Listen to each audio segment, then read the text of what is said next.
Good evening, everyone. This is such an august gathering out here, and it's my privilege to be part of this program where such eminent persons are there.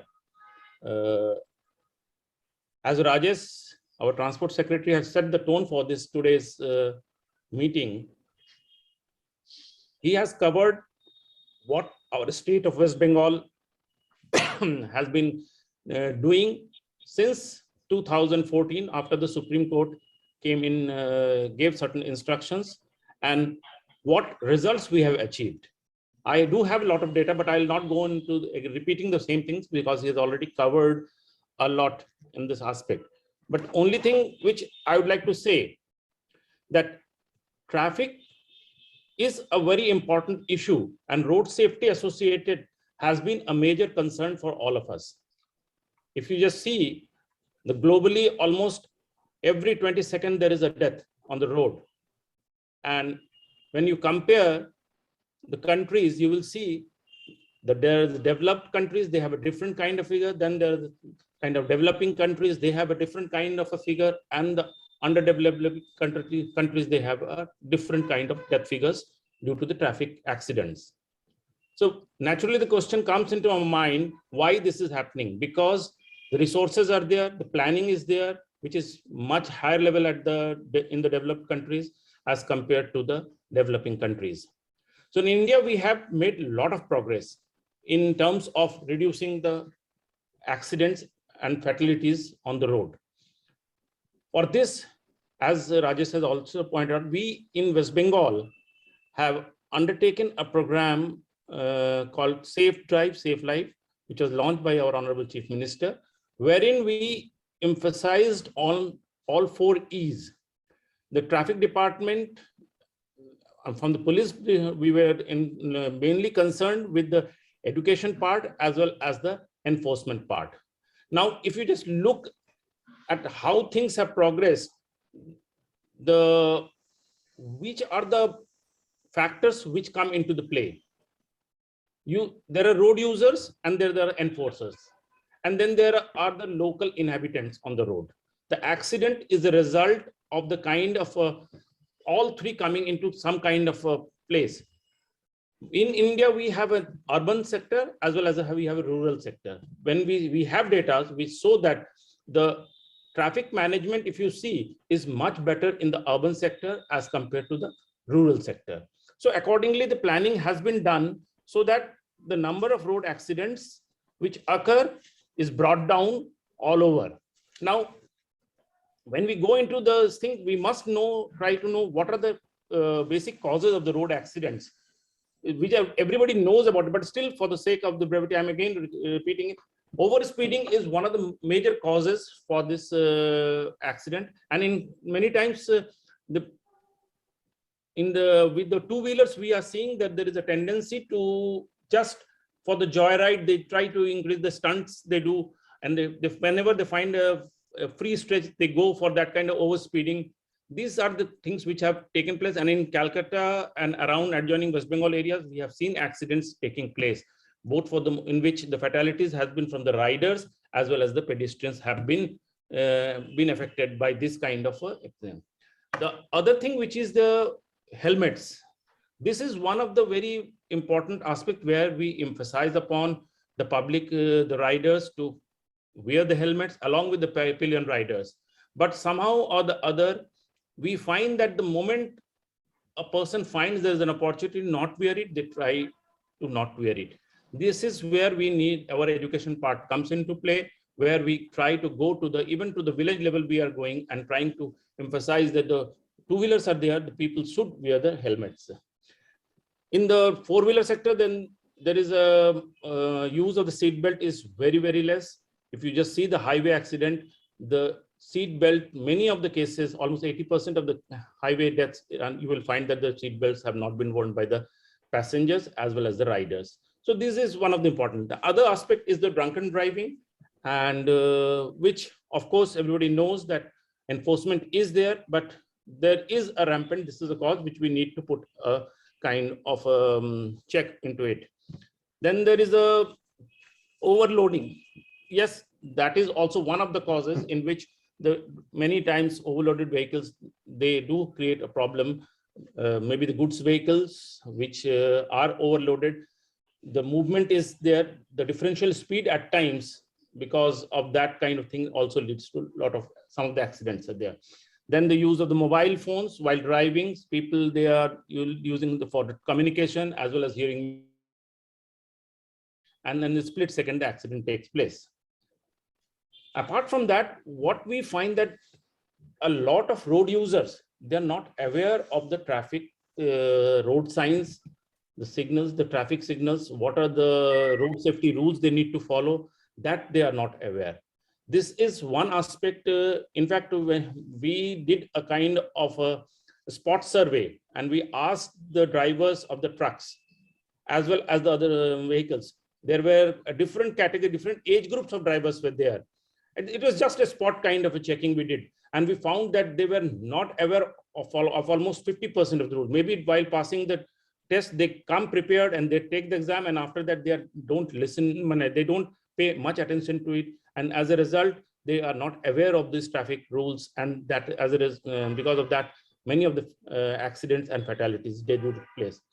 The other aspect is that then there needs to be a kind of a self-discipline in driving, that a driver must take rest after he travels a long distance. But in many times we find that accidents, and particularly in West Bengal, in the last 1 year itself, I have seen that there have been many cases where there have been deaths because the driver dozed off, because he never had the adequate kind of sleep.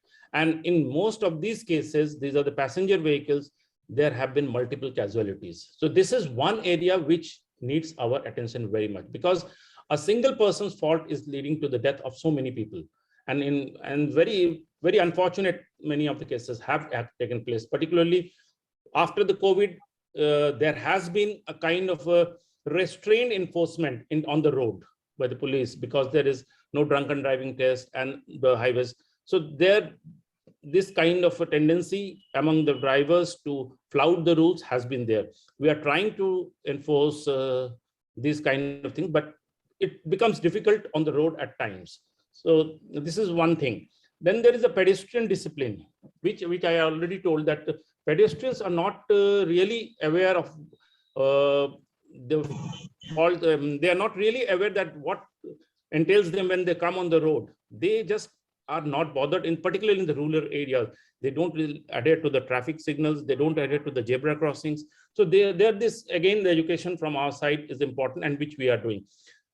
In this regard, I like to say that the Safe Drive, Safe Life program, which we are doing in the education, we do it in the police station wise, and in which a lot of the local bodies, they also participate in it, and the drivers, local residents, they all participate. We show them video clips. We show them video clips of the good practices. We show them the good video clips of the certain fatal accident where because of the fault of pedestrian or the driver, a life has been lost, so that it is more impactful. Otherwise, they don't come. They come for the gathering and then they leave. We thought that no, we need to innovate. So we started showing them these kinds of clips of the locality itself where the accident happened, wherever it is, wherever we have got those recordings, we try to show them. And this had an impact, and the local people, they are trying to tell their local inhabitants when to cross and when not to cross, and where to cross and where not to cross. So these are the kind of things which we are doing for the through the Safe Drive, Safe Life program. Now, this is one aspect, and apart from that, the education part we do is a lot of campaigns we carry out at the local level. The pamphlets we take out, we go out to the social media, we try to we take out certain advisories through the local TV channels, the local cable network also. And then we also have our website to where we also disseminate this information. So these are the kind of things which we do on the education aspect of it. Now, when we come to the enforcement aspect of it, the one very important impediment in our thing remains is that we need to have a proper trained manpower for the traffic enforcement. As in any department, there is a lot of transfers from one section to the other department. So whenever the normal local policemen and the traffic policemen, they have a different skill sets. So we need to train them properly. And for this, we are trying, we have a training program for them, and which we try to tell them how to go about the enforcement and how to ensure that the common road user is not harassed. For that, we use a lot of technological. We have started providing them with body cameras and all, because there is a general complaint against the traffic man on the road that there is a harassment. There may be instances where there is actual harassment. There are instances where the user has violated, but he tries to put the blame on it. We have both kind of. But yes, these are the issues which we need to tackle, and we are trying to do our best by supervision, by putting in some gadgets and all. These are the important things which happen wherever we go for any roadside interventions. And when we talk about this enforcement part, the important part aspect comes that we try, although the developed countries, they do have the technological advanced gadgets, we have also introduced many of them. So we have, like recently we have procured the road speed guns, wherein the vehicles are prosecuted for overspeeding. And these are the things which we are doing. Basic need in the enforcement is now from the conventional to the modern technological gadgets. This is what we are doing. So auto prosecutions, these are one of the programs which we are undertaken. We are procuring, and some stretches we already have the cameras which detect the violators, and the prosecution is generated, and there is no intervention of any traffic police personnel in between. So that eliminates the acquisition part, and as well as we are able to kind of the road user is also aware that yes, if they violate, they will be prosecuted and such fine will be given. So this thing is, we are having in a very limited numbers. We need to get some more devices so that these kind of interventions are there, where there is no need for any kind people. And then we also have the kind of highway patrols, and the other patrols are there, which do take care of the things. As Rajesh has pointed out, we do have not only the enforcement aspect, we do also have the accident response system, wherein our role comes into, along with the health department. We are the first responders, and many times the Pathabandhus are there, and we are the first responders. We take the victims to the hospital. So that is one aspect. Another very daunting task in general for the traffic police, and I believe it's not just West Bengal, the entire country is there, getting the exact data, raw data. Many times whatever data we get is a bit corrupted, because in India, whatever happens whenever any accident takes place is the bigger vehicle which is considered to be the offender, which many times it is not. So once we go by this premise that the bigger vehicle is the offender, the entire data set changes. So we need to change that mindset, and we are trying to introduce certain systems by which the actual offender is prosecuted rather than going by this.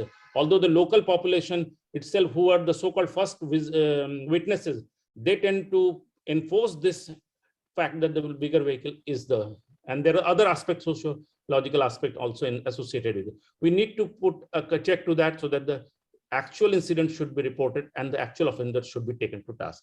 That is another very, very daunting task, which it may appear very simple, but it is not so simple. So this is what is the basic traffic scenario in West Bengal, and I'll say in the entire state, country itself. But important thing is that if we see what Professor Bhargav has for the today's session talked about, the speed management. Yes, speed management is very, very important. We need to identify certain speed areas for which the speeds is prescribed, and not only speed is prescribed, but the enforcement of those speed is also very, very important. I had a lot of sessions with Professor Bhargav on this issue, and we had provided a lot of inputs on how do we go about it.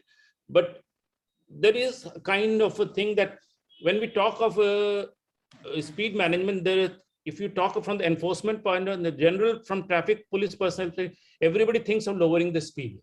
Yes, you reduce the speed, the accident comes down, but that's not exactly the case. There we have to have a balance between, in highways, we need to have a minimum, the average speed should be high. Otherwise, the purpose is defeated. We cannot reduce the speeds on the highways. Highways, they need to have a high speed. In fact, we need to increase the average speed. associated with creating an infrastructure so there is no cross movements. So that is what is important. So the speed management is, I believe it is one of the most important, and in coming days, this is one of the most important aspects. If we take into the proper perspective, how do we manage the speed? It is not just prescribing speed limit, it is associated with creating an infrastructure by which this speed can be maintained. I think that is what I'd like to say. And then I'll now ask Professor Bhargav to continue.